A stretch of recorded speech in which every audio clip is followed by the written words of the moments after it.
मैं एक उदाहरण आपको और देता हूं। चलिए, हम लोग आंध्र प्रदेश की मुख्यमंत्री की बात कर रहे थे, उनकी भी आकस्मिक मृत्यु हुई हेलीकॉप्टर क्रैश में, वायस राजशेखर रेड्डी की।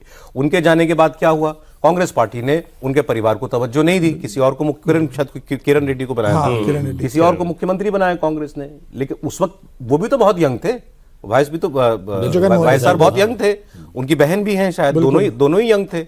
उन्होंने नए सिरे से नई पार्टी खड़ी की, करने वाले कर जाते हैं, और मुख्यमंत्री बने। हाँ, अब मुख्यमंत्री बन गए। उसके बाद आज सबसे बड़ी फोर्स है वहां पर कांग्रेस के सामने, सब और टीडीपी कांग्रेस के बाद सबसे बड़ी फोर्स वही है, बल्कि नंबर 2 फोर्स में मानता हूँ। सौरभ, यहाँ पे एक चीज और समझिए कि मुझे जो लगता है कि शरद पवार जी, अगर दोनों पार्टी का मर्जर हो भी जाए तो उम्र के इस पड़ाव पे बीजेपी के साथ हो जाए, ऐसा कतई नहीं होने जा रहा है। अगर ये होना होता तो बहुत पहले होता तो हो गया। उनके मन में कोई हिच है, हाँ। वो ये अपने ऊपर तोहमत नहीं लेना चाहेंगे कि मैं सारी जिंदगी जिनसे लड़ा उनके साथ में चला गया, तो और कोई जरूरत नहीं है। बिल्कुल बिल्कुल, और उसमें वो एकदम इस तरह के एडजस्टमेंट चलते रहेगा। सुप्रिया को फिर अपना जो डिसीजन लेना होगा वो आगे जाके भले ले लें, बट अभी कुछ भी नजर नहीं आ रहा है सिवाय उसके जो हम लोग बात कर रहे हैं। एक चीज बड़ा ये है कि आज मैं बहुत सारे बीजेपी के नेताओं से पूछ रहा था कि भाई आगे आप लोग कैसे देख रहे हैं, तो उनका ये भी कहना था कि ये इतना बड़ा सदमा और झटका है कि हम लोग एक लाइन भी बात भी करने की स्थिति में नहीं है कि आपसे हम बात करें कि आगे किस रूप में देखा जा रहा है। फिर उन्होंने एक ने कहा भी ये बात कि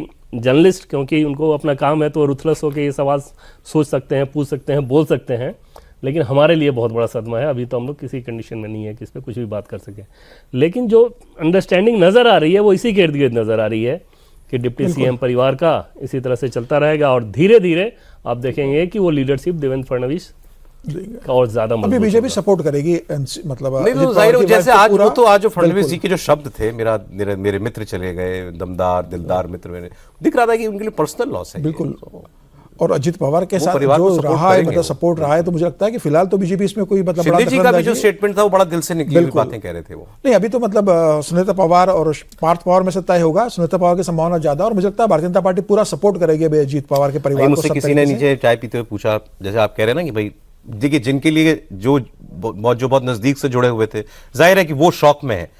आम व्यक्ति तो इसमें यही सोच रहा है कि अब आगे क्या होगा, क्या होगा। जैसे मुझसे किसी ने पूछा कि इसका किसको फायदा होगा, इसका सरकार में झूम है, किसको फायदा हो सकता है। जैसे आपने कहा कि भाई अब जहां 3 पाए थे, तीनों को साथ लेके चलना देवेंद्र फडणवीस को, अब उनको जो है थोड़ी कम मेहनत करनी पड़ेगी एडजस्टमेंट में, थोड़ा उनके लिए स्मूथ हो जाएगा। शिंदे साहब के लिए अब इसका फॉल आउट क्या है? क्या उनकी राह भी कुछ आसान हो जाएगी, उनकी इंपॉर्टेंस बढ़ेगी क्या? नेचुरली वो तो एक हो गया ना कि अब तो एक वो भी एक नेता के रूप में डिप्टी चीफ मिनिस्टर हो गए।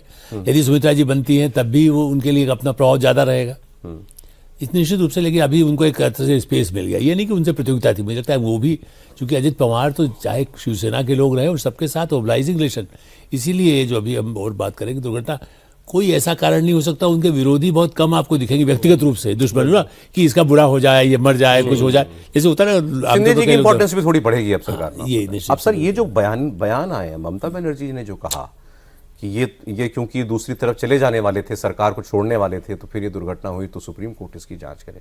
चुनाव में तो कुछ भी बोलेंगे नहीं। सबसे खराब ममता का मैं इसलिए पहली मेरी प्रतिक्रिया आई थी कि माधवराव सिंधिया उस समय ये कांग्रेस की, ये भी पुरानी यूथ नेता थी, उनके लिए भी तो हम कई लोग मानते थे कि भाई वो प्रधानमंत्री पद के उम्मीदवार थे, तो क्यों नहीं बोला तब? वो तो प्रधानमंत्री पद के उम्मीदवार भी थे। राजेश पायलट की सड़क दुर्घटना में हुई, प्लेन नहीं था। लेकिन मैं अभी भी मानता हूँ कुछ में उस पर षड्यंत्र की हम लोगों को भी लगता था, हमने कुछ ज़्यादा उस पर वो नहीं किया।